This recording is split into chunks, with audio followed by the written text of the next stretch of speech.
This video is brought to you by Tech Assistant for Blind.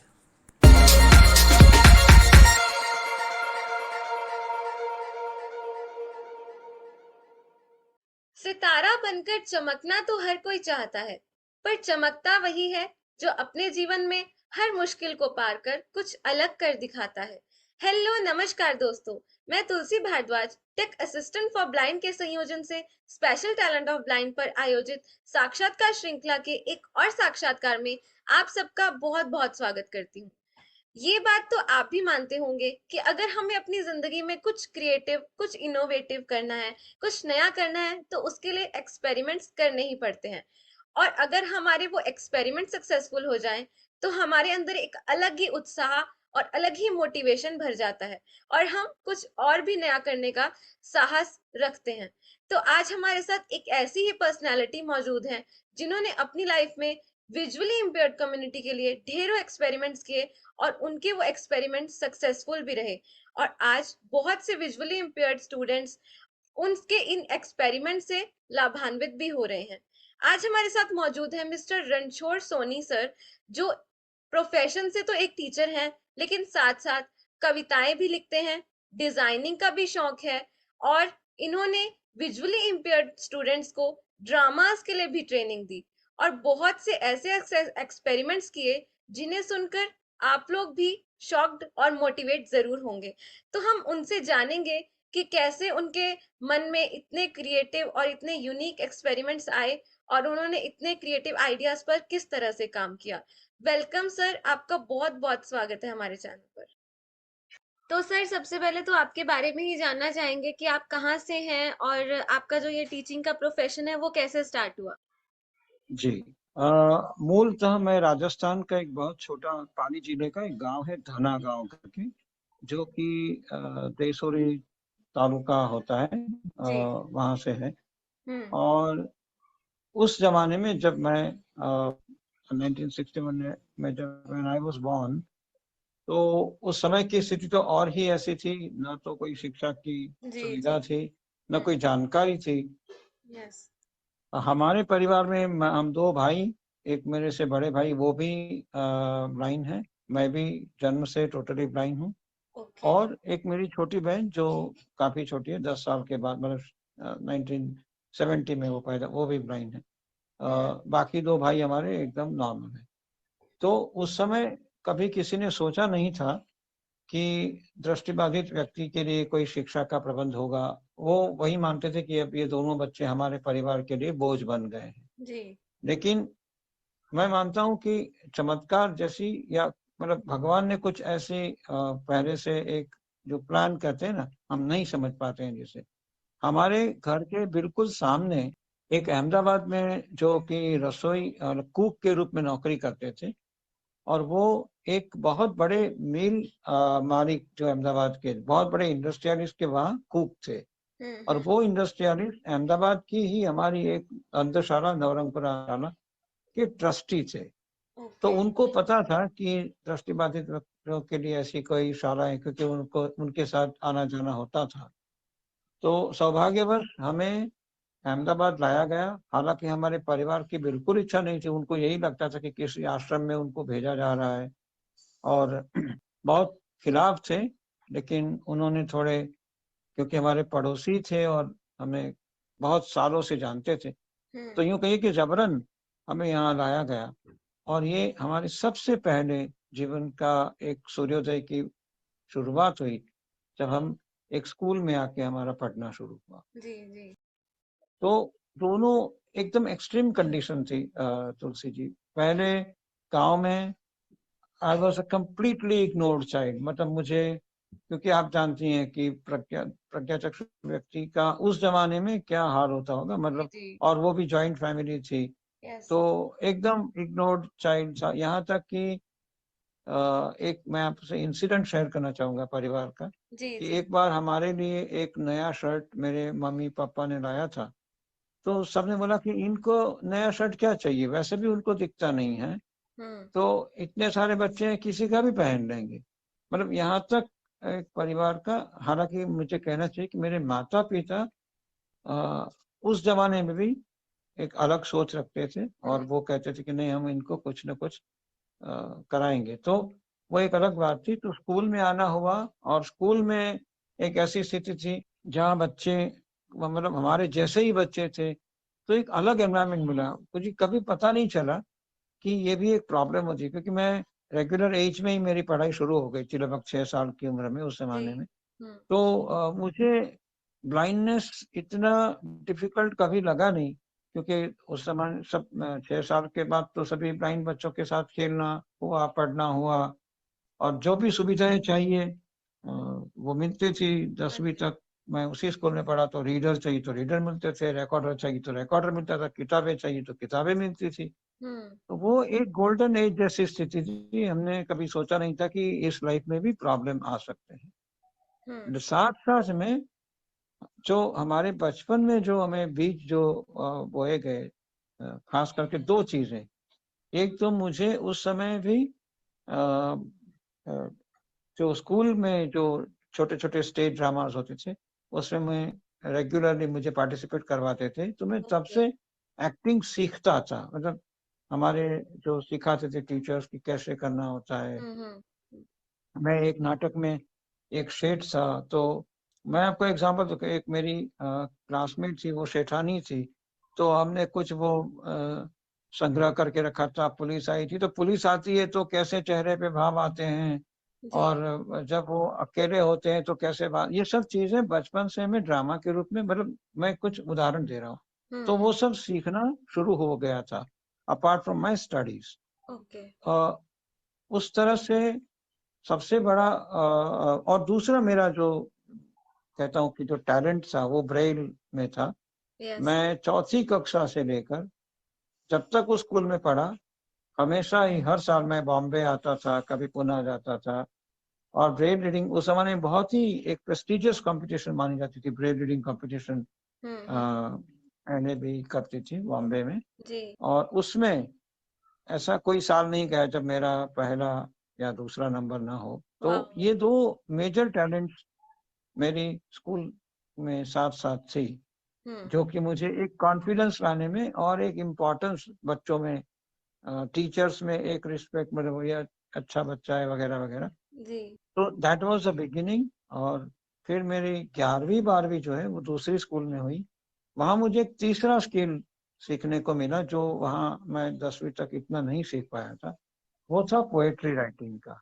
Okay. अ, हाँ, 11वीं में हमारे एक टीचर थे जसू भाई कवि करके और बाकी भी बहुत, पर वो खास करके उस समय के सभी अहमदाबाद में जो रहते थे गुजराती लीडिंग पोएट्स, उन्हें हमें पर्सनली मिलवाते थे, उनके कार्यक्रम में जाते थे। इवन कविताओं के उपरांत कई साहित्यिक कार्यक्रमों में हमें ले जाते थे। तो ओवरऑल साहित्य में और स्पेसिफिकली पोएट्री में हम्म। रुचि तब से शुरू हुई। तो ये 3 जो मेजर डेवलपमेंट थे, उनकी जी। जी। शुरुआत मैं कहता हूँ कि स्कूल से उस तरह से हुई। हम्म। फिर मेरा ग्रेजुएशन एलडी आर्ट्स कॉलेज में हुआ।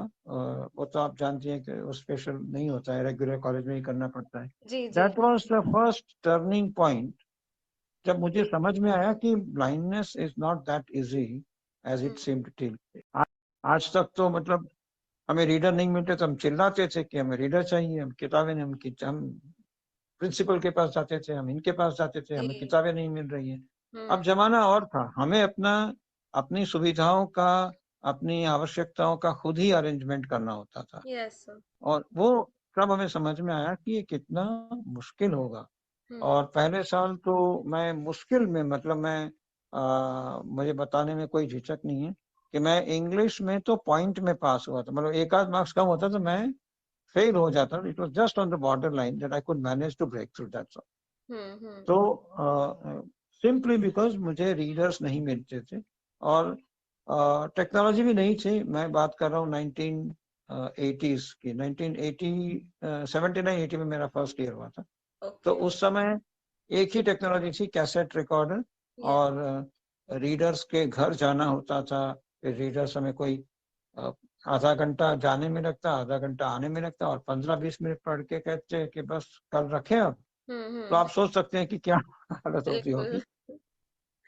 तो वो कॉलेज से स्ट्रगल यूँ कहें कि शुरू हुआ, तब हमें समझ में आया कि पढ़ना और जीवन में कुछ बनना इतना आसान नहीं है, जितना राइट। 12वीं तक हम सोच रहे थे। जी। दूसरी जो स्ट्रगल शुरू हुई, वो ये हुई कि मूलतः मैं गुजराती साहित्य में ही मेरा अध्ययन करना चाहता था, उसी में मुझे ग्रेजुएशन और पोस्ट ग्रेजुएशन करनी थी। हम्म। मुझे बहुत रुचि भी थी और उसमें मुझे यूँ कहिए कि मेरा अंडरस्टैंडिंग भी काफ़ी अच्छा था।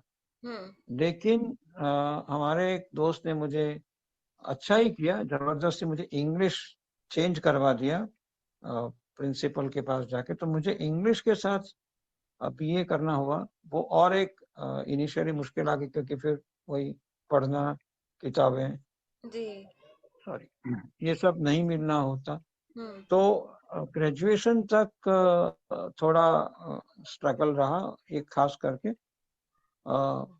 धीरे-धीरे उसमें भी फिर क्योंकि फिर पहचान हो गई, कुछ दोस्त जो छात्र जो साथ में पढ़ते थे, वो धीरे-धीरे हाँ जी। लॉन्ग लास्टिंग फ्रेंडशिप हो जाती यस। है, काफ़ी हम्म। हमारे साथ में जो होते हैं। हम्म।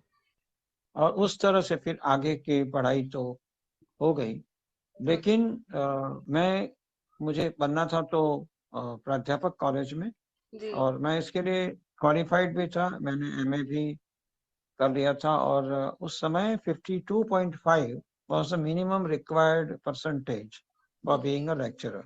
हम्म। आजकल तो ज़्यादा है। उस यस। समय 52.5 भी लाना मुश्किल था। जी। जी। मतलब मैं जब 1981 में ग्रेजुएशन किया, तब मेरी यूनिवर्सिटी में एक ही फर्स्ट क्लास था और उस समय मेरा 59 पर 58 था। तो that was considered a very good result in those days. मतलब हाँ जी। मैं just to show the comparison. तो वो मैनेज करने के बाद भी जब अध्यापक के रूप में हमने एप्लीकेशंस की, तो जो सामने आया कि जो प्रोफ़ेसर्स थे, जो स्टेज पे हमारी तारीफ़ करते थे, कॉलेजेस में हमारी वही अगर इंटरव्यू में होते थे, हम्म। तो उनमें से भी काफ़ी ऐसे थे कि वो कहते कि ये सही है कि you are a clever student, you are a bright student whatsoever, but in this college it is difficult because there are 1, 2, 3, 4 reasons whatever. तो जी। मुझे समझ में आया कि ब्लाइंडनेस या ब्लाइंड व्यक्तियों को जितनी जो जिन्हें हम इलिटरेट कहते हैं, इलिटरेट कम्युनिटी जितनी परेशान नहीं करती है, हम्म। उससे ज़्यादा परेशानी हमें इंटेलिजेंसिया से होती है। राइट। मतलब जो समाज के निर्णायक रूप में जो प्रस्थापित अध्यापक हैं या की पोजीशंस पे हैं, जी। वो जब ऐसे प्रेजुडिस्ड व्यू के साथ सामने आते हैं, तो we can't help them, I mean we can't help ourselves. तो हम्म। हम्म। वो बहुत मुश्किल हो जाता है कि उनका हालांकि ऐसे भी प्रोफेसर थे जिन्होंने मेरे लिए फाइट भी किया था। ये मेरी अकेले की समस्या नहीं थी, हम्म। काफी मेरे दोस्तों की थी। एक एक एग्जांपल मैं जो एक्सट्रीम था, वो मैं आपसे शेयर करना चाहता या हूँ और मैं श्योर। कई जगह कर चुका हूँ। जी सर। कि एक कॉलेज में मुझे इंटरव्यू में बुलाया गया था और वहाँ मुझे पूछा गया कि आपका नाम क्या है? तो मैंने कहा इंग्लिश व्हाट्स योर नेम? ऐसे my name is Ranchhod Soni. उन्होंने ओके। कहा thank you, will let you know. Hmm. तो मुझे लगा कि दिस वाज़ वेरी इंसल्टिंग। मतलब तो मैंने उनको कहा कि sir I am really honoured to be in front of the interview committee who can actually come to know about the potentials and limitations of a blind or of any candidate just by asking one question that what is your name. Right. So they were speechless क्योंकि उनको समझ में आ गया कि I have given a very strong answer to what they have done. बिल्कुल। तो जी, जी। तो सर उन्हें यही लगा कि विजुअली इम्पेयर्ड है तो हम लोग मतलब हमें नॉलेज भी नहीं है और उसमें उन्होंने ऐसा किया। हाँ, और मैंने उनको जवाब ऐसा दिया कि ऐसे कोई मैं पहली बार ऐसी कोई कमिटी से मिला हूँ जो केवल नाम पूछ के उनकी क्षमताओं के बारे में जान सके। तो उनको समझ में आ गया कि I was actually attacking in a very politing yes sir. Polite way. पर ठीक है, वो तो उन्होंने मतलब ये एग्जाम्पल से बाकी एक तो जगह जॉब मिला भी, पर हुँ। वहाँ मेरा जाना मुश्किल था। हुँ। तो अहमदाबाद में पहले मेरा सूरत से जॉब शुरू हुआ, सूरत में जो अंधशाला है वहाँ से। ओके। और फिर 2 साल के बाद में 1988 से मैं रिटायरमेंट तक मैं 2019 में रिटायर हुआ, हम्म। तब तक मैं उसी संस्था में आज भी वहाँ कुछ न कुछ काम जुड़ा हूँ। तो ये मेरा हाँ बेसिक सफर था जो एक नौकरी शुरू होने तक रहा। जी। Great great sir. तो सर आप कौन कौन से सब्जेक्ट्स टीच करते थे? मैंने क्योंकि मैं इंग्लिश के साथ ग्रेजुएशन और पोस्ट, तो मैं इंग्लिश पढ़ाता था। जी। तो वो तो मेरा पहला सब्जेक्ट था, लेकिन मैं गुजराती भी पढ़ाता था। और धीरे मुझे लगा कि हमें जब 2001 में हम्म। एक वेबेल नाम की संस्था है, वेबेल मीडियाट्रॉनिक्स लिमिटेड, कोलकाता की, WML, ओके। उन्होंने ब्रेल लिटरेसी प्रोजेक्ट शुरू किया था भारत सरकार के साथ। जी। तो उसके रिप्रेजेंटेटिव हमारे आए थे, उन्होंने कहा कि हम आपको कंप्यूटर और ब्रेल दोनों को साथ में जोड़ के लिटरेसी प्रोजेक्ट शुरू करना चाहते हैं और भारत सरकार का फंडिंग है। हम्म। तो मैं I was selected for this project और मुझे कोलकाता भेजा गया 2001 में। ग्रेट। अ, लेकिन एक एक वीक के अंदर ही मेरा कुछ हेल्थ इश्यू हो गया and I had to fly back to Ahmedabad. मतलब वो मैं नहीं पूरा कर पाया। हम्म। पर तब मैंने ये तय कर लिया कि इससे तो ऐसे तो हम नहीं रुकेंगे, अब टेक्नोलॉजी में कुछ करना होगा। जी।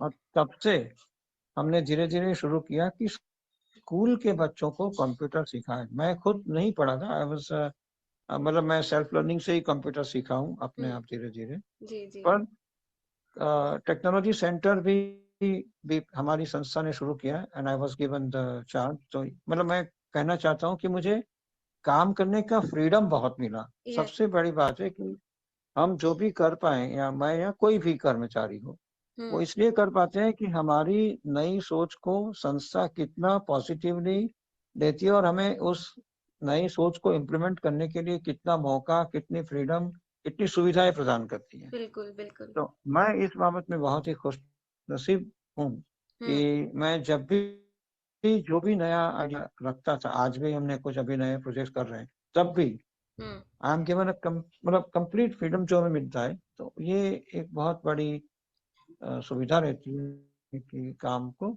तो टेक्नोलॉजी सेंटर शुरू हुआ और मैं कंप्यूटर पढ़ाना, मेरे साथ 2-3 और टीचर शुरू किए। जी। और तीसरा एक जो आप सब्जेक्ट की बात कर रहे हैं, तो खासकर मैंने गुजराती, इंग्लिश और कंप्यूटर, हम्म। और ये 3 विषय ज़्यादा पढ़ाए हैं मेरी ओके। हम्म। Professional life. जी जी। ओके। तो सर जैसे आपने अभी कंप्यूटर कोर्स का जिक्र किया, तो आप कंप्यूटर मतलब अपने स्कूल के बच्चों को ही सिखाते थे या फिर और भी बच्चों को कंप्यूटर सिखाते थे? और कौन कौन सी मतलब क्या क्या सिखाते थे कंप्यूटर में भी? पावर पॉइंट, एक्सेल या क्या सिखाते थे? नहीं, हमने शुरू तो हमारे स्कूल के बच्चों के लिए ही किया था। मैं जिस स्कूल में काम करता था, तो उसमें 9वीं से 12वीं का जो रेगुलर कोर्स था, जी। उसमें कुछ तो हम कर सकते थे, कुछ हम नहीं कर सकते। तो जितना कर सकते थे हम्म। हमने शुरू किया, और एक basic course in computer education करके जैसा अ, हमने स्कूल के बच्चों के लिए किया। ओके। पर उसमें आगे जाके जो मेजर चेंजेस आए, वो ये हुआ कि हमें लगा कि ये किसी भी व्यक्ति के लिए, विशेषकर जो लेट ब्लाइंड हैं, हम्म। उनको रिहैबिलिटेट करने में ये कोर्स बहुत ही महत्वपूर्ण हो सकता है। जी। और इसका हमें बहुत ही लाभ इसलिए हुआ कि लगभग 2006 के बाद हमने रिहैबिलिटेशन के रूप में जो लेट ब्लाइंड थे उनके लिए ट्रेनिंग देना शुरू किया। ओके। और हमने एक चेंज ये किया कि एक फिक्स्ड कोर्स नहीं रखा। मतलब काफी संस्थाएं एक जैसे 4 महीने का कोर्स है, 6 महीने जी का जी। कोर्स है, जिसमें component A B C D E जो भी उनको लगते हैं वो सही है। जी। पर लेट ब्लाइंड व्यक्ति हमेशा इतने महीनों तक हमारे साथ रह के पढ़े, कभी कभी वो मुश्किल होता है। ही माइट मतलब ड्रॉप आउट कर देगा या छोड़ देगा बीच में। जी। तो हमने ये सोचा कि एक नीड बेस्ड कोर्स का कंसेप्ट रखा हम्म। कि इनको क्या चाहिए। मैं एक एग्जांपल दूं कि बॉम्बे के ही एक चार्टर्ड अकाउंटेंट थे जो रिटायर्ड, मतलब वो इन 60s he went blind. Okay. तो वो हमारे पास आए थे, तो हमने उनको कहा कि आपको क्या करना है। हम्म। अभी उनको बिकॉज फाइनेंशियली वो काफी साउंड थे, उनको चार्टर्ड अकाउंट का अभी काम नहीं करना था, but he wanted to keep himself busy with things. तो हमने उनको रीडिंग सिखा दिया कंप्यूटर के माध्यम से, सर्फिंग सिखा दिया, okay. And then he enjoyed like anything. मतलब उनको, उनके लिए एक्सेल इतना जरूरी नहीं था, कि पावर पॉइंट इतना जरूरी नहीं था। For example, I am just giving an example. एक दूसरे व्यक्ति आए थे जो किसी कंपनी से आए थे, सूरत से, लेट ब्लाइंड। तो उनको एक्सेल की जरूरत बहुत थी, और उनको हमने एक्सेल सिखा, मतलब सिखाते तो बेसिक तो सब कुछ, ज्यादा जिसको कहते हैं ना वेटेज, टाइम और कंसंट्रेशन किस पे करना, तो एक नीड बेस्ड कंसेप्ट रखा। और मैंने लगभग काफी लेट ब्लाइंड लोगों को 1 महीने के अंदर अंदर, 1.5 महीना तो बहुत मुश्किल, इवन 3 वीक्स का भी मेरे पास एग्जाम्पल है। एक रघुनाथ करके थे, एसबीआई के रिकवरी ऑफिसर, वो लेट ब्लाइंड हो गए थे, उनको तो 3 महीने में हमने सिखा के वापस भेज दिया था। And is still in this office. अभी वो हैदराबाद में गवर्नमेंट एसबीआई में सीनियर ऑफिसर के रूप में काम कर रहे हैं। तो कहने का तात्पर्य यह है कि हमारा जो मेजर चेंज था कि सबके लिए एक कोर्स का कंसेप्ट हमने नहीं रखा। इससे हमें काफी अच्छे आउटपुट्स मिले। दूसरा, कंप्यूटर एजुकेशन में हमने मैंने कहा कि स्कूल के बच्चों को के साथ साथ हमारे गुजरात सरकार में एक 2010 में एक रूल आया था, वैसे शायद 2006 या 8 से, पर 2010 से very strictly it was followed कि यदि आप किसी नौकरी में हैं, सरकारी नौकरी में, गुजरात सरकार के किसी भी कर्मचारी के रूप में हो, तो आपको एक सीसीसी नाम का कोर्स करना पड़ेगा। कंसेप्ट ऑफ कंप्यूटर, मतलब वो बेसिक कंप्यूटर कोर्स था। और वो कोर्स नहीं करोगे तो आपको प्रमोशन के लिए आप एंटाइटल्ड नहीं होते हो। तो अब सवाल आता था कि हमारे गुजरात के काफी कर्मचारी थे जो शिक्षक थे, अध्यापक थे, उनको कंप्यूटर सीखना था, उनको सीखना पड़े, I mean it was a compulsion for them. तो हमने सरकार से बात की, और उस समय भास्कर भाई हमारे जो नेतृत्व, तो उस समय भास्कर भाई जो कमिश्नर थे, सॉरी अपने पीडब्ल्यूडी का, पर्सन विद डिसेबिलिटी कमिश्नर, तो उन्होंने काफी मदद की। और सरकार से हमने ये कहा कि सीसीसी उनको कराओ, एग्जाम्पशन मत दो, ताकि हमारे दृष्टिबाधित कर्मचारी भी कंप्यूटर सीखें। बिल्कुल।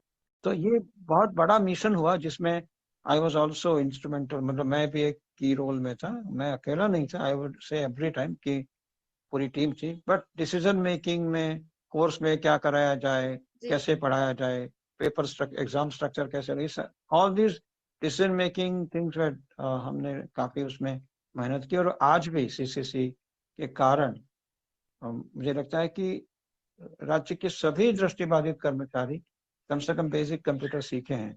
जो एक टर्निंग पॉइंट था, क्योंकि अगर कंपल्सन हो गया तो कुछ तो सीखेंगे, चाहे वो कितना काम करें वो अलग बात है, कोई ना करे, पर at least they will have basic knowledge in computer. That was a revolutionary step and it worked well. तो मैं कंप्यूटर में इस 2-3 मिशन का हिस्सा रहा। तो सर, ये तो बात हुई विजुअली इम्पेयर्ड स्टूडेंट्स को भी आपने पढ़ाया और लेट ब्लाइंड स्टूडेंट्स को भी कंप्यूटर सिखाया। तो मैं ये पूछना चाह रही थी कि क्या आपने नॉर्मल, मतलब साइटेड स्टूडेंट्स को भी टीचिंग दी है, उनको टीच किया है कोई सब्जेक्ट? नहीं, मैं क्योंकि परिवार की जिम्मेदारियां काफी थी और सरकारी तनख्वाह थी, पर तो भी तो मैंने सोचा कि शाम को घर आके कुछ करा जाए। और मैंने लगभग 1996 के बाद इंग्लिश जो नॉन डिसेबल स्टूडेंट्स हैं, और वो भी कॉलेज के, मतलब स्कूल गोइंग स्टूडेंट्स नहीं, उनको IELTS, टॉफेल जैसे एग्जाम्स के लिए तैयार करना शुरू किया। और वो एक नया एक्सपेरिमेंट था मुझे भी। आज उसमें, मतलब मैंने लगभग 400 से ज्यादा लोगों को,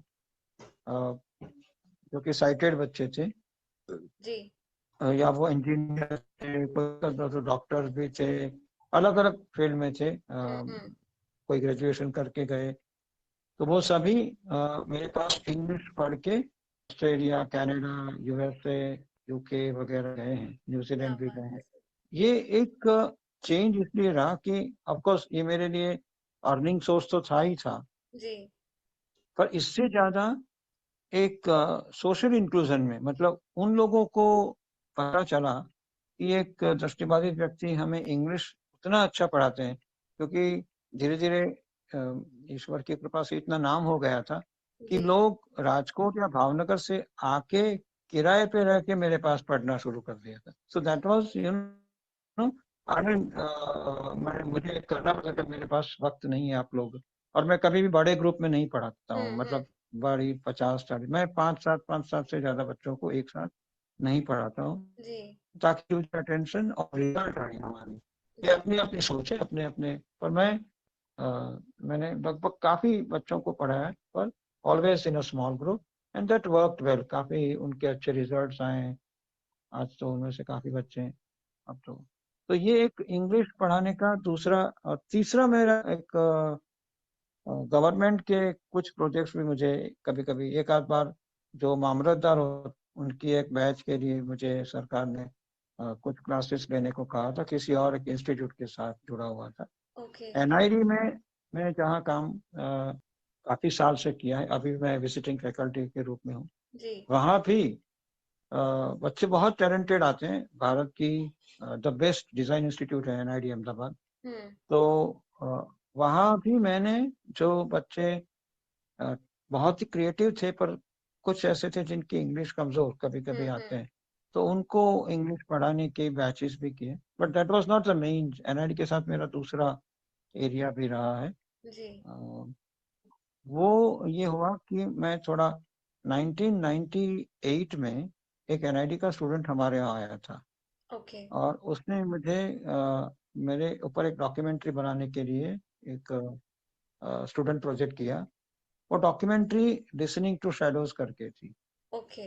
और उसमें मैंने मेरे बारे में तो ठीक है, पर जनरली काफ़ी ऐसे इश्यूज़ जैसे ब्लाइंड व्यक्ति को डर कैसे लगता है? How does he feel I mean perceive beauty? How does he understand the environment and interact with the environment? काफ़ी बातें हमने ऐसी की थी, जी। जो बहुत उनको नई लगी, अपीलिंग लगी एंड फ़िल्म को काफ़ी अवार्ड्स मिले। डॉक्यूमेंट्री थी rather, it was a 26 minute documentary. जी। जी। तो कुछ इंटरनेशनल अवार्ड्स भी मिले, it was selected as a world tour वाह। डॉक्यूमेंट्री। हम्म। तो तो सर जैसे आपने इस डॉक्यूमेंट्री के बारे में बताया लिसनिंग टू शैडोज, तो ये हमें गूगल पर मिल जाएगी मतलब इजीली? हाँ, हाँ, बिल्कुल, लिसनिंग टू शैडोज़ आप सर्च करेंगे तो बिल्कुल हाँ, ओके। और वो वहाँ से मेरा एनआईडी के साथ काम करना शुरू हुआ। फिर उनको लगा कि इस मतलब उनके बच्चे इस एरिया में कम सोचते हैं। जी। मतलब वो प्रोडक्ट बनाते हैं तो कभी दे नेवर अंडरस्टैंड कि this product can also be used by और आई मीन और visually challenged person can also be the user of this product. Hmm. तो धीरे-धीरे over a period of time उनको लगा कि ये पूरा एरिया और मैं क्या ना there are many other is उन्होंने डिजाइनिंग फॉर डिसेबल करके एक पूरा डिसिप्लिन शुरू किया ओके। और उसमें मैंने छोटे-छोटे प्रोजेक्ट्स को मुझे कभी-कभी हर हर साल एकाध-एकाध बैच कभी 2 महीने के लिए थोड़ा मतलब रोज़ नहीं जाना होता है। हम्म। इनिशिएट करके फिर वैल्यूएशन में जाए, उनको गाइड करना होता है। उनके फैकल्टीज़ ऑफ कोर्स होते हैं। मैं डिज़ाइन एक्सपर्ट नहीं हूँ। हम्म। मेरा काम है कोई भी प्रोडक्ट हो वो जो अगर वो विजुअली चैलेंज के लिए बनाते हैं या कोई भी आई मीन जनरल यूज़र के लिए बनाते हैं, जी। तो does it include the points that should be taken care of while making it for the people with visual impairment, ये कभी-कभी उनसे छूट जाता है। तो ऐसी बातें हमने बहुत इंटरेस्टिंग प्रोजेक्ट्स उन्होंने बनाए हैं, बनाते रहते हैं बच्चे। तो ये एक मेरा शायद एक अलग काम था जो काफ़ी दृष्टिबाधित व्यक्ति I I don't think if there are any other. जी सर, सच में बहुत यूनिक वर्क लगा मुझे ये।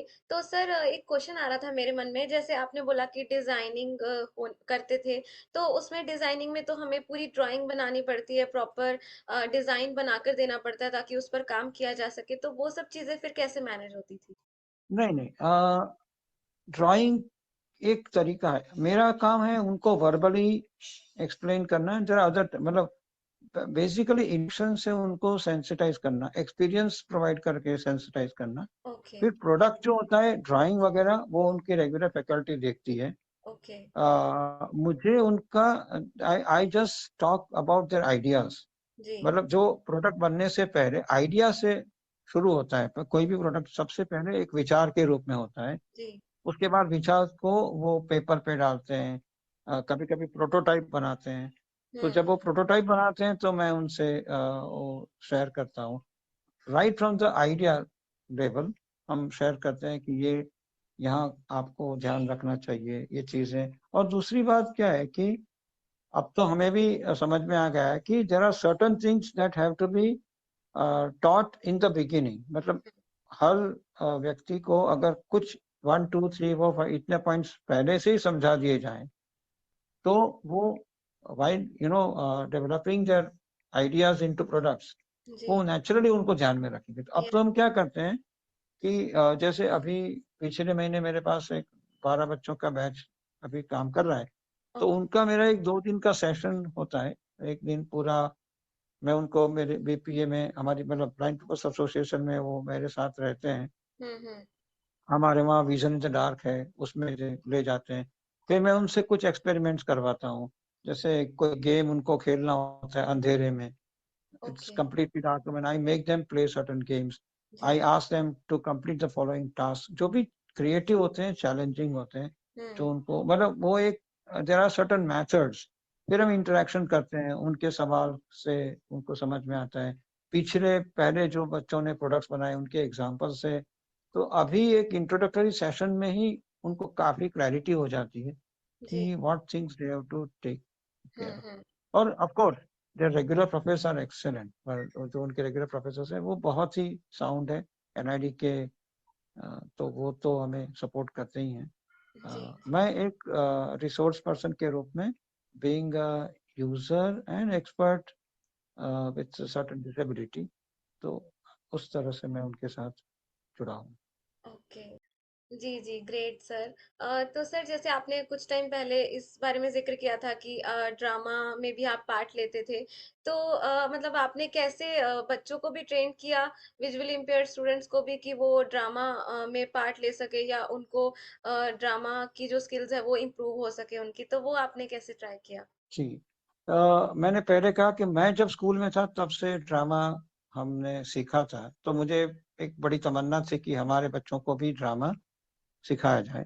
जी और 1990 में हमने एक इनिशिएटिव लिया मेरे साथ 2 3 और दोस्त से हम्म कि हम एक स्टेट लेवल का ड्रामा कंपटीशन रखें। ओके एक ऐसा कुछ काम करें कि पूरा स्टेट रेगुलरली हर साल एक कंपटीशन के रूप में जुड़े। और थोड़ा मुश्किल था क्योंकि सभी स्कूल, लेकिन धीरे धीरे वो हुआ और आज भी चलता है।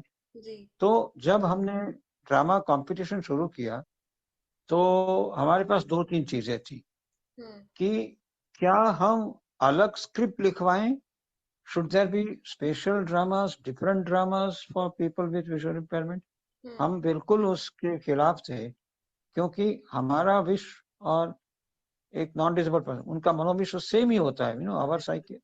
तो बिल्कुल हमारी सोच उनकी सोच, हमारी संवेदनाएं उनकी संवेदनाएं नहीं होती है। हम्म तो ड्रामा भी अलग नहीं होने चाहिए। शुरू शुरू में कुछ संस्थाएं स्पेसिफिकली ब्लाइंडनेस रिलेटेड प्रॉब्लम्स के ड्रामा लेके आते थे। हम्म हम उनको समझाए थे कि ये बात तो हम अपने स्कूलों में करते रहे हैं। इस स्टेज पे हम जो जो जो नॉन डिसेबल बच्चे जो ड्रामा कर रहे हैं, ऐसे ड्रामा क्यों ना करें। और हम्म हमने बेस्ट मतलब जैसे गुजरात में चीनू मोदी बहुत बड़े, एक सतीश व्यास हैं, ऐसे उमा शंकर जोशी हैं, मतलब बड़े बड़े प्ले राइट्स के हमने ड्रामास हमारे और बाकी बच्चों से भी करवाए, दूसरे स्कूलों से भी करवाए। उसमें प्रॉब्लम आती है, ये नहीं है कि ड्रामा हमें कुछ एडेप्टेशंस करना पड़ता है, कुछ मॉडिफिकेशंस करने पड़ते हैं। जी कहीं कहीं हमें डायलॉग्स भी चेंज करने पड़ते हैं, कहीं कहीं मैं आपको एक एक दो एग्जांपल दूं। हम्म मैंने सन्ना नवरे का एक नाटक था, संकेत, जो कि मराठी नाटक था ओके। और उसका गुजराती अनुवाद किया गया था। हम्म। उसमें एक एक्सप्रेशन आता है कि एक पर्सन है जो चाहता है कि मैं इमॉर्टल बन जाऊं, मैं हमेशा जीऊं। जी। तो उसके लिए जब भी when the death knocks his door, वो कहता है कि चलो हम इसी को मार देते हैं। If I kill death I will always be alive. तो वो ऐसे समझता है कि यही डेथ है और उसको मार देता है और हम्म। खुश हो जाता है। अब नाटक में जो था वो उसकी खुशी चेहरों से, मतलब उसके चेहरे के एक्सप्रेशन से एक्सप्रेस की। हाँ, हमने उसको जेस्चर्स में परिवर्तित कर दिया, उसके फिजिकल एक्शन में डांस कर दिया, उसके हाथ से वो चप्पू जोर जोर से हिलाने लगा, हा हा हा हा हा हा करने लगा। जी सो जी। We converted the expression into action. Yes yes. Hmm. हाँ, तो ये एक तरीका होता है कि जहाँ एक्सप्रेशन को एक्शन में थोड़ा एम्पलीफाई करके आप समझा सकते हो। हम्म। दूसरा, कहीं साउंड टेक्नोलॉजी का, जैसे में एक नाटक में हमें नाटक था बारी, जो शायद एंड गेम करके एक नाटक है, उसका गुजराती अनुवाद है, सतीश व्यास ने किया है। ओके। तो end game is very absurd drama, English drama, और उसका गुजराती अनुवाद। तो वो वहाँ उस नाटक में एक दृश्य था कि जो मुख्य प्रोटोगनिस्ट है वो खिड़की के बाहर देखता है, और खिड़की के बाहर देखने के लिए वो दूर खिड़की के पास नहीं खड़ा है। हाँ। अब वो खिड़की के बाहर कैसे देखेगा एग्जैक्टली तो हमने वहां एक साउंड क्लू रखा था, टिक टिक टिक टिक टिक टिक टिक। ओके। वो केवल उसी को सुनाई देती थी, जी जी जी। माइक से आवाज नहीं है। तो वो सुन के समझ में आता कि यहाँ खिड़की है। हमने उसको प्रैक्टिस करवा दिया था उसे। हाँ। तो ये कुछ इम्प्रोवाइजेशन होते हैं, ऐसे कई होते हैं। हम्म। तो और हर जगह इसका, it does not mean that we can do everything in anything, hmm. But इसमें काफी काम होना भी चाहिए। मतलब मैं तो कहता हूँ कि ड्रामा के बारे में शायद इस देश में कम काम हुआ है, काफी काम होना चाहिए। हम्म। हमने हमने सुना था जब हमारा ड्रामा कंपटीशन का पहला कंपटीशन था, वहाँ चंची मेहता साहब आए थे, जो ओके। कि गुजराती भाषा के नाट्य मनीषी माने जाते हैं, बहुत बड़े, अभी तो वो नहीं रहे।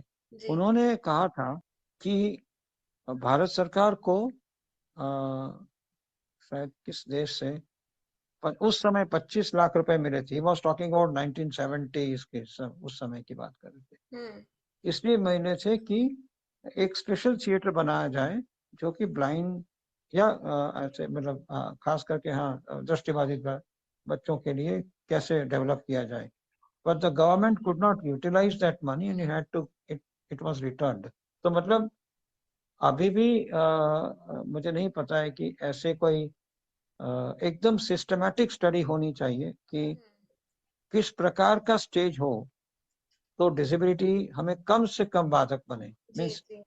To some extent we can overcome by restructuring the stage.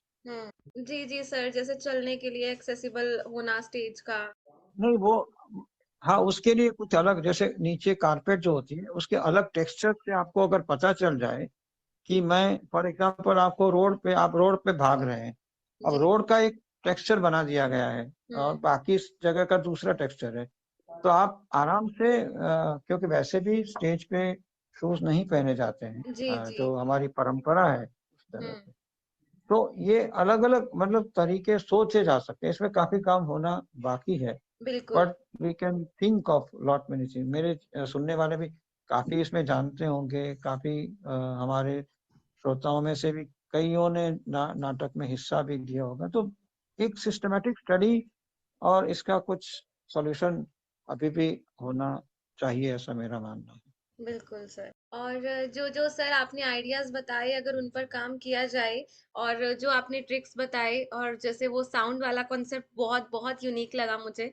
तो और स्टेज को भी उस हिसाब से बनाना, और बच्चों को उस हिसाब से ट्रेनिंग देना कि वो स्टेज पर अच्छे से मूव कर सके। तो बहुत, अगर इस पर काम किया जाए तो फिर वो दिन भी दूर नहीं है जब विजुअली इम्पेयर्ड स्टूडेंट्स भी बिना किसी के हेल्प के और अपने आप से वो बेस्ट तरीके से ड्रामा को कर सकते हैं। तो सर, जैसे मतलब आपने अभी स्टेज ड्रामास की बात की, तो ये मतलब साइटेड स्टूडेंट्स के साथ कॉम्पिटिशन्स होते थे या फिर विजुअली इम्पेयर्ड स्टूडेंट्स के साथ ही कॉम्पिटिशन्स होते थे और मतलब कैसा रिएक्शन रहता था जो ऑडियंस होती थी वहां पर? नहीं, ये मैं समझ गया। ये जो कॉम्पिटिशन में बात कर रहा हूँ, जो स्टेट लेवल का, वो तो केवल ब्लाइंड बच्चों का था, पर वो भी ऑडियंस ऑफ कोर्स साइटेड भी आते थे। जी। हम एक एक प्रिंसिपल हमेशा रखते हैं कि आप चाहे नाटक कोई भी कर रहे हो, देखने वाले को कभी भी ये नहीं लगना चाहिए कि a blind person is acting. बिल्कुल। इतना तो आपको करना ही चाहिए। जी या जी। तो आप नाटक उस प्रकार का तय करो, या आपके एक्शंस को उस तरह से मोड़, मतलब you must not let the audience know that a group of blind people are performing a drama. जी जी। ये तो आपको एक्टर के रूप में जब आप काम कर रहे हो, तो इतना इम्प्रोवाइजेशन तो करना ही पड़ा। अगर आप नहीं कर सकते हो, तो नाटक ही ऐसा लो कि जिसमें मोमेंट कम है। जी। जैसे एक एग्जांपल, एक रिफंड नाम का वन एक पे बहुत ही पॉपुलर था। हम्म। उसमें एक स्कूल का सीन है, एक स्कूल का ऑफिस का दृश्य है, और उसमें जस्ट डिस्कशन है, प्रिंसिपल है, गणित टीचर है, छात्र है, वो कहता है कि मुझे मेरे फीस का रिफंड दो, हम्म। मैं कुछ भी पढ़ा नहीं, आपने क्या, मैं why did you charge me this many, I mean this much fees. तो भाई पूरा जो नाटक है एक ऑफिस में है, और बैठ के ही बोला जाता है। I am just giving an example. अगर आप मॉडिफिकेशन नहीं कर पाते हो, हम्म। तो select the drama which has very little scope of movement.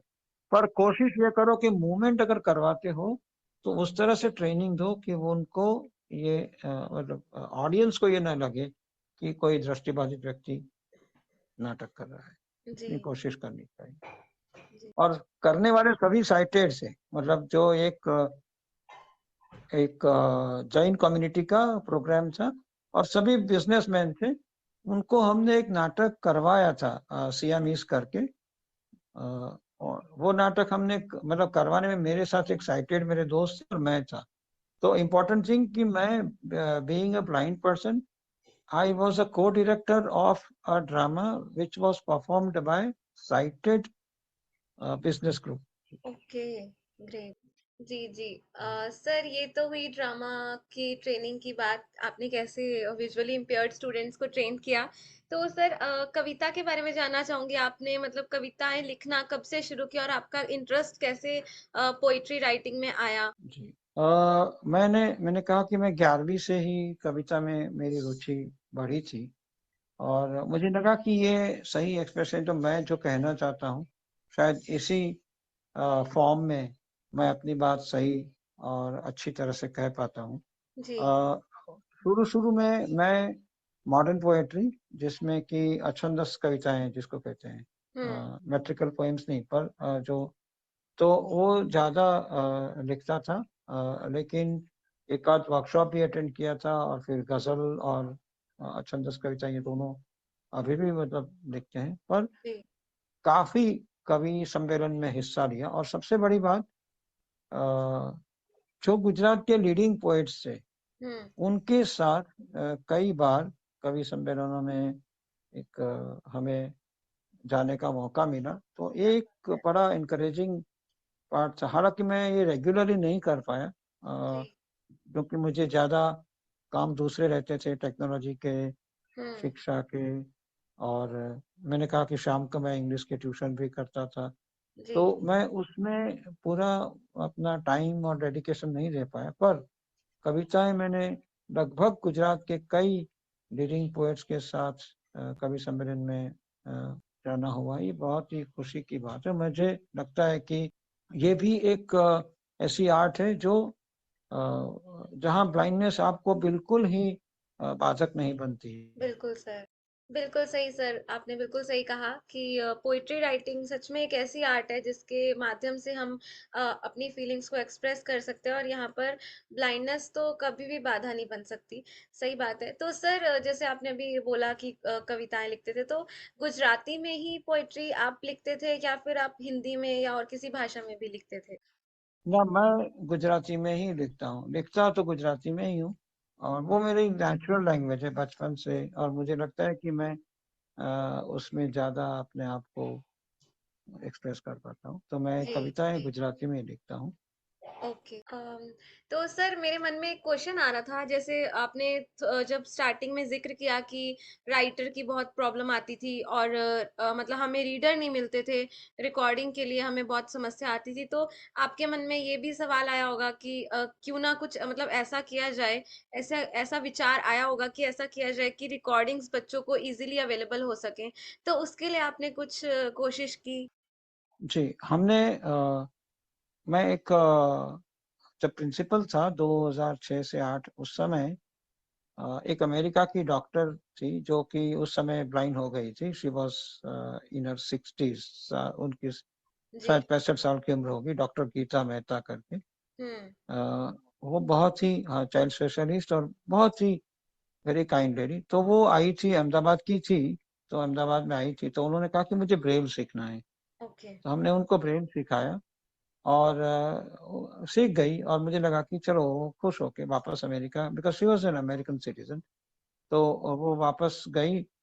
थोड़े महीनों के बाद उनका फ़ोन आया कि मैं रीपे करना चाहता हूँ आपको, आपने इतना अच्छा काम किया, हम्म। तो मैं आप हमारे मतलब आपकी संस्था के लिए हम क्या कर सकते हैं? तो हमने एक कॉलेज की क्योंकि स्कूल का तो लाइब्रेरी हमारे पास पहले से था, मतलब जी।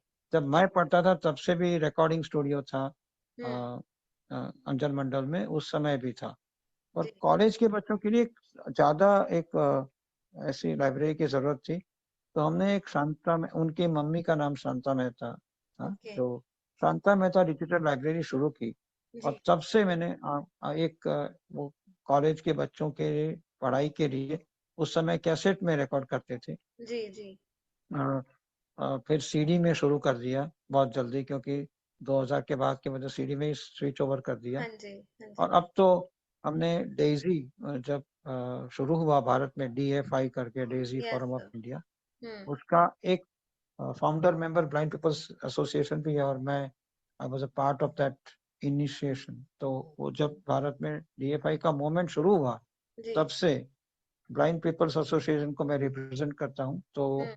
एक बहुत बड़ा इनिशिएटिव ये भी लिया कि हमने डेज़ी में रिकॉर्डिंग शुरू की, ताकि ओके। बच्चे अच्छी तरह से नेविगेट कर पाएँ, पढ़ पाएँ। बिल्कुल। और अब तो एक दूसरा एक बहुत जिसको कहते हैं एक नॉन ट्रेडिशनल या एक यूनिक कांसेप्ट ये था हम्म। रीडिंग करने का कि हमें 2012 में उस समय के सीएम, आज के हमारे पीएम मोदी साहब जी। से मिलने का मौका मिला था।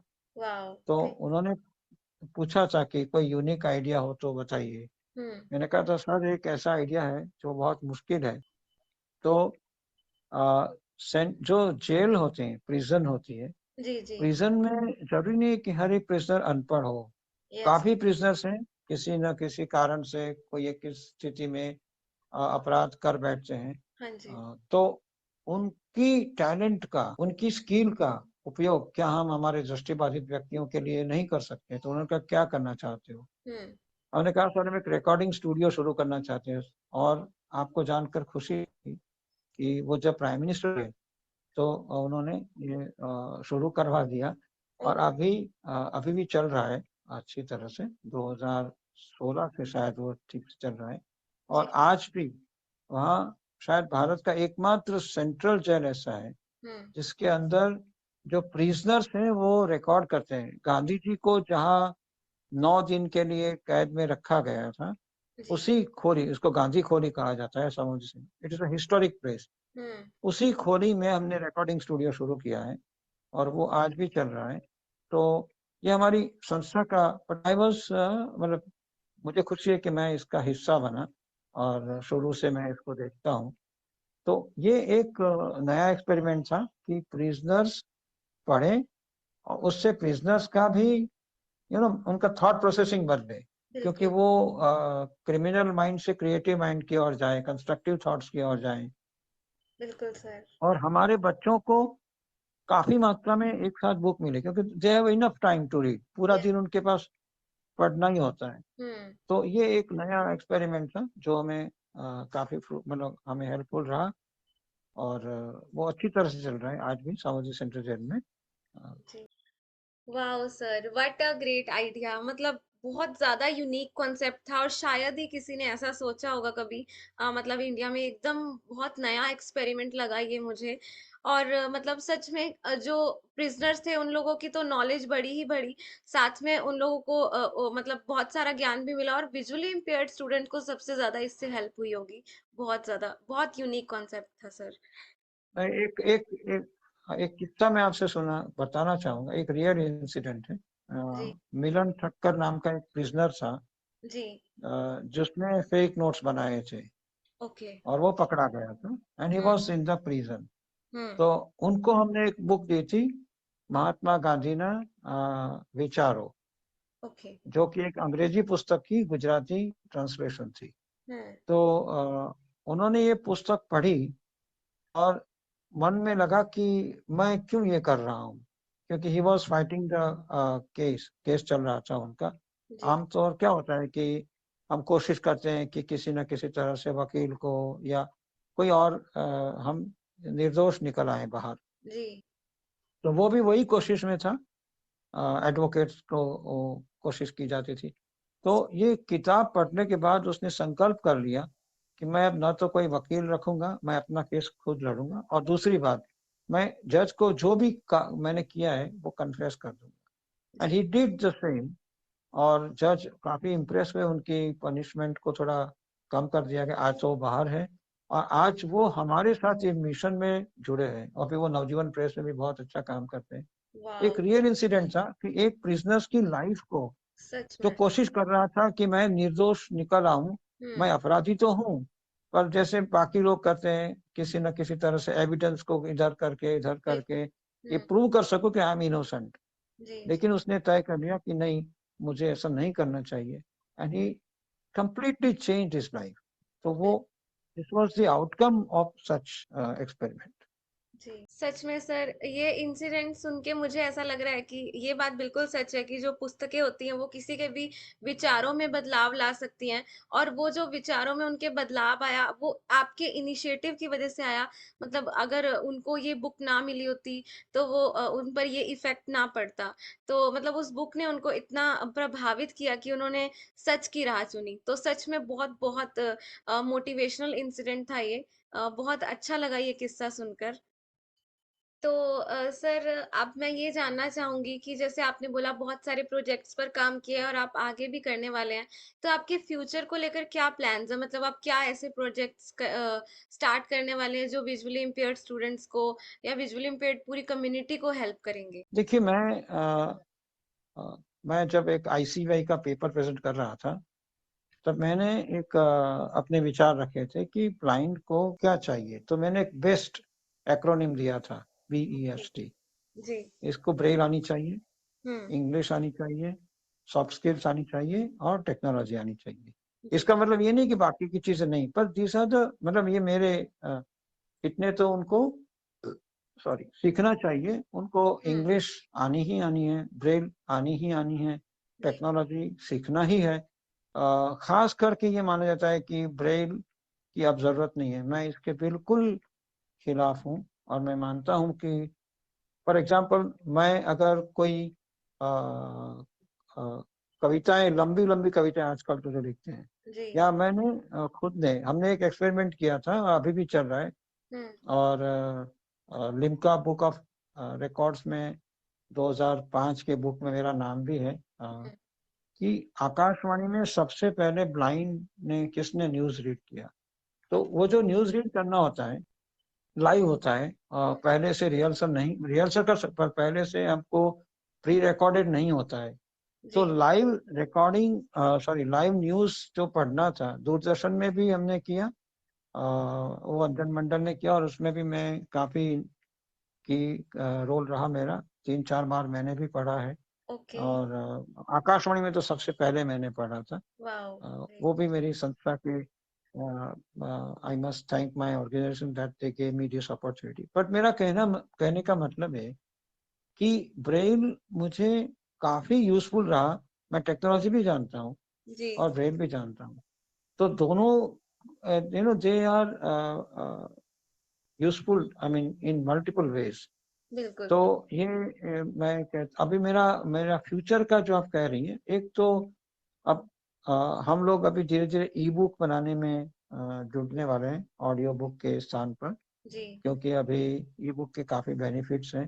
हुँ। ये एक बहुत बड़ा दूसरा हमने अभी कॉम्पिटिटिव एग्ज़ाम जो अभी ब्लाइंड पीपल्स एसोसिएशन कर ही रहा है, I am a part of this project. Yes. Competitive exam के बिना अब चाहे आपने गोल्ड मेडल भी ले लिया हो, हुँ। लेकिन अब ये स्थिति आ गई है कि आपने अगर ये स्पर्धात्मक परीक्षाएँ नहीं उत्तीर्ण की तो आपको जॉब नहीं मिलेगी। जी। चाहे आपने गोल्ड मेडल लिया है, आपको कॉलेज में लेक्चरर होना है तो आपको फिर से वो जीपीएससी का या एमपीएससी का लेक्चरर का एग्ज़ाम तो क्लियर करना ही करना है। बिल्कुल। तो एक नया जो हमारे समय में नहीं था, आपको सिर्फ इंटरव्यू होती थी और अगर गोल्ड मेडल जीतता है या I mean outstanding academic record है दैट इज़ इनफ। जी। अभी ये नहीं रहा है। हुँ। तो इसके लिए हमें हमने कॉम्पिटिटिव एग्ज़ाम के बैचेज़ भी शुरू किए हैं। दूसरा again I must say I am part of the project पर एक तानिया कंप्यूटर सेंटर जिसमें मैं इंस्ट्रूमेंटल हूँ अभी भी मेरा लीडिंग रोल है बीपीए से। जी। बीपीए मीन्स मेरा ब्लाइंड पीपल्स एसोसिएशन से। हुँ। तो उस संस्था से हम लोग अभी रूरल एरियाज़ में कंप्यूटर लिटरेसी के लिए काम कर रहे हैं ओके। और मैंने सोच के रखा है, अभी तो हुआ नहीं है, पर अल्टीमेटली मैं अभी भी ये चाहता हूँ कि हमारे पास लोग आते हैं सीखने के लिए, ये आदर्श व्यवस्था नहीं है। अगर आप सोचिए कि सौराष्ट्र के कोई गाँव से या उत्तर गुजरात के कोई गाँव से या महाराष्ट्र की सोचिए कि कहीं से स्कूल में बच्चा आता है। इससे अच्छा है कि हमारे पास कोई ऐसी व्यवस्था हो जो उन वो जहाँ रहे वहीं पर उनको ये शिक्षा प्रदान की जाए। जी, जी। हाँ, तो एक कांसेप्ट है कि मोबाइल टेक्नोलॉजी सेंटर जैसा होना चाहिए, हुँ। जो कि अलग-अलग जगह जाए और बेसिक एजुकेशन जिसमें उनकी मोबाइल स्किल है, कंप्यूटर स्किल है और आजकल तो मैं काफ़ी मतलब काफ़ी सेमिनार में कहता हूँ कि मोबाइल हमारे कल्पवृक्ष जैसा हो गया है। जी। ऐसी कोई चीज़ नहीं है जो आप मोबाइल से अब नहीं कर पाओगे। पढ़ना, पैसे मीन्स फाइनेंशियल ट्रांज़ैक्शन, बिल्कुल। Mobility, think of anything and you have an app or a application for that. तो ये ऐसी परिस्थिति जब आपको मोबाइल सीखना पड़ेगा, टेक्नोलॉजी को यूज़ करना पड़ेगा, तो इसके लिए कोशिश कर रहे हैं, ये हमारी कोशिश। जी, जी। बहुत ही बेहतरीन फ्यूचर प्लान्स हैं सर आपके जो भी विजुअली इम्पेयर्ड स्टूडेंट्स को हेल्प करने के लिए आपने प्रोजेक्ट सोचे हैं और जिस तरीके से आपने इतने यूनिक इनिशिएटिव्स लिए हैं, तो आगे भी ज़रूर ये इनिशिएटिव्स हम सबकी हेल्प करने वाले हैं और सर कॉम्पिटिटिव एग्ज़ाम्स की प्रिपरेशन के लिए स्टडी मटेरियल लेना तो बहुत बड़ा चैलेंज है और अगर इस पर काम होता है, तो ऑफ कोर्स सबको बहुत हेल्प मिलने वाली है। और जो आपने बेस्ट का वो दिया है वर्ड दिया है एक स्पेसिफिक वो बहुत यूनिक है और सबको ये चारों चीजें आनी ही चाहिए ऑफ कोर्स। और सर अब मैं आपसे ये जानना चाहूंगी कि आप हमारे व्यूअर्स को क्या मैसेज देना चाहेंगे क्योंकि आपको सुनकर मुझे पूरी उम्मीद है कि हमारे व्यूअर्स भी बहुत मोटिवेट हुए होंगे, तो आप उनको क्या मैसेज देना चाहेंगे? अ, देखिए मैं एक ही बात कहता हूँ कि अ, मैं अपनी लाइफ का जो मैसेज या जो कि मेरे मेरे जीवन का जो मेरा जो समरी है, एक तो मैंने हमेशा ईश्वर I believe in I mean I have absolute faith in God. मैं जी। मानता हूँ कि आज हमें कंप्लेन ऐसी कई परिस्थितियाँ आती हैं जब हम कंप्लेन करते हैं कि ये क्यों हुआ, ऐसा नहीं होना चाहिए था वगैरह-वगैरह। हाँ जी। पर आगे जाके हमें पता चलता है कि अच्छा इसका तो ये रीज़न था। तो एक बात है कि instead of complaining try to find the solution. Complain करने से आप रुक जाते हो। राइट। मतलब मुझे किसी ने इंसल्ट कर दिया कि भई आपका नाम क्या है? आपको इंटरव्यू से निकाल दिया। मतलब ठीक है, हम बता देंगे। तो it was an insulting experience. जी। मैं अगर वहाँ से छोड़ देता तो आई वुड हैव डिसकंटिन्यूड। तो कोई बिल्कुल। भी जीवन में आप complain is not a solution. Ultimately you have to a find the solution कि कोई ना कोई तरीका ज़रूर होता है और कोशिश वो तो सब जानते हैं, मैं भी। और मेरा कहना है कि 2 चीज़ें हैं, टेक्नोलॉजी आप अभी छोड़ नहीं सकते हैं और राइट। जीवन में कोई एक कला ज़रूर सीखिए। बिल्कुल सर। आपको ऐसी परिस्थिति में जब मैं जब 2021 में मेरा एक हार्ट अटैक आया था और मेरा बाईपास सर्जरी करना पड़ा। तो उस समय मुझे क्योंकि काफ़ी लोगों से बोलना नहीं होता था, देयर वाज़ रिस्ट्रिक्शंस कि आपको आराम करना होता है। जी सर। तो अपनी जो कला होती है ना, वो उस समय को निकालने के लिए बहुत ही it makes time the most difficult time the easy and smoothly समय निकल जाता है। तो राइट। कला हमें in the most critical and most difficult times art always helps us to get out of that. जी। ये एक मेरा मानना है। बाकी तो 2 चीज़ें टेक्नोलॉजी और कला, इन दोनों से लगाव ज़रूर रखिए, आई एम श्योर। और बस बाकी तो अ, ईश्वर पर भरोसा रखना है। जी सर। जी, बिल्कुल सही कहा सर आपने। टेक्नोलॉजी तो आजकल की ज़रूरत है ही, और साथ ही साथ एक स्किल ज़रूर सबको आनी चाहिए। बहुत ज़्यादा मोटिवेशन दिया है सर आज आपने। मतलब मैं अगर अपनी बात कहूँ तो सच में मैं बहुत मोटिवेट हुई हूँ, और इतने यूनिक एक्सपेरिमेंट्स मैंने आज तक नहीं सुने थे, जो आज आपने हमारे साथ शेयर किए। और सच में जब ये एक्सपेरिमेंट सक्सेसफुल हो जाते हैं तो बहुत ज़्यादा खुशी मिलती है। और हमारे व्यूअर्स को भी ये इच्छा जागृत हुई होगी कि हमें भी क्रिएटिव कुछ ना कुछ करते रहना चाहिए, आपके बारे में सुनकर, आपके बारे में जानकर। Thank you so much sir कि आपने इतना वैल्यूएबल टाइम हमें दिया, और आप सबको मोटिवेट कर पाए, और हम लोग आपसे मोटिवेट हो पाए। Thank you so much sir, इतना प्रीशियस टाइम हमें देने के लिए। Thanks a lot. Thank you very much. Thank you everybody. तो मैं उम्मीद करती हूँ कि आपको ये इंटरव्यू बहुत मोटिवेशन देकर गया होगा, बहुत कुछ आपने यहाँ से सीखा होगा। और एक चीज जिस पर हम सभी को अमल करना चाहिए, ब्रेल, इंग्लिश, सॉफ्ट स्किल्स और टेक्नोलॉजी, जैसा कि सर ने बोला। और अगर इन सभी का हमें ज्ञान है तो हम अपनी एक अलग पहचान जरूर बना सकते हैं। तो उम्मीद है कि आप सबको बहुत कुछ सीखने को मिला होगा, और आप लोग भी ये पूरी पूरी कोशिश करेंगे कुछ अपनी लाइफ में कुछ क्रिएटिव करने का, कुछ इनोवेटिव करने का, और यूनिक यूनिक एक्सपेरिमेंट्स करने का। अगर आप सब मोटिवेट हुए हैं तो आप इस वीडियो को, इस इंटरव्यू को और लोगों तक पहुंचाइए, और और भी लोगों को, ताकि इससे मोटिवेशन मिल सके। तो हम आपसे मिलेंगे ऐसे ही किसी और मोटिवेशनल इंटरव्यू में, किसी और मोटिवेशनल वीडियो में। तब तक के लिए गुड बाय।